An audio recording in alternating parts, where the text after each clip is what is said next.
Brought to you by Penguin.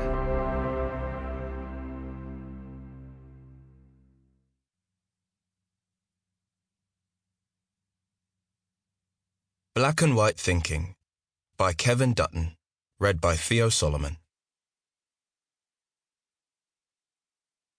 Introduction. He's like a man with a fork in a world of soup. Noel Gallagher. On one piece of paper are scribbled the words, real life. On the other, the word fantasy. Each piece is sellotaped to a jam jar next to the cash register, and in the middle sits a picture of Freddie Mercury.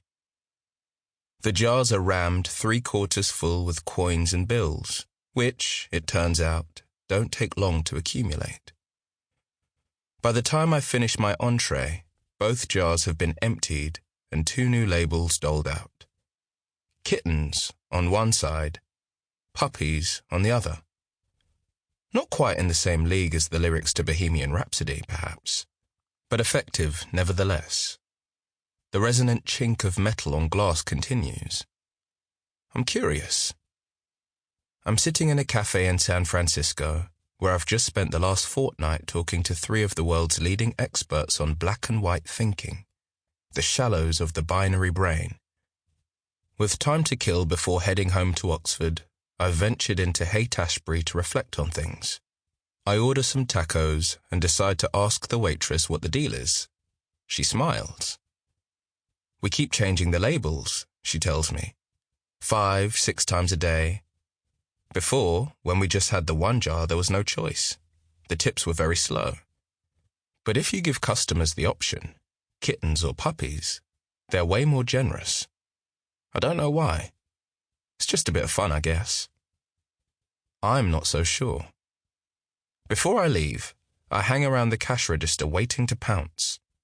2 women in their early 20s hesitate, giggle, and then break rank. One goes for kittens, the other puppies. Why? I ask. Cats don't need you, says one woman. Puppies do. Her friend shakes her head. That's exactly why I prefer cats. You never need to take a cat out for a walk. But you can't very well not walk a dog. Where's the fun in that when it's cold, dark, and raining? Puppy woman cuts her off. She's not letting this one go. Which is why dog people are more friendly, she protests. When you take your dog out for a walk, you meet other dog walkers, and you start to get to know each other.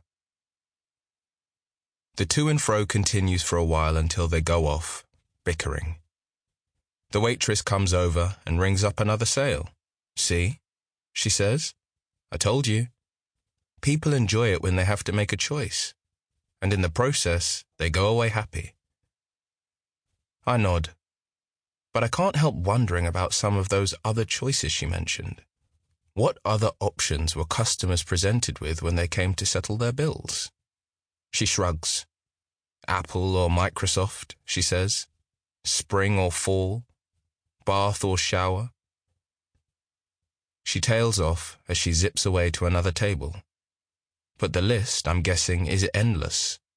Because actually, there are any number of binary ways you can divide people.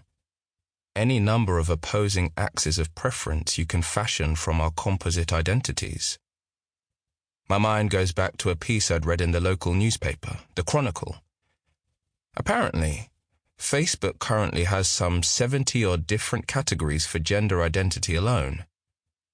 And they were getting on for something like 4,000 different music genres on Spotify.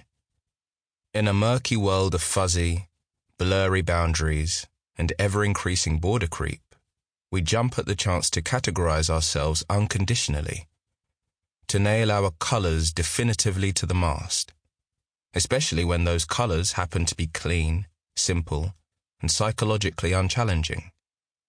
As the jam jars attest, we'll even pay for the privilege.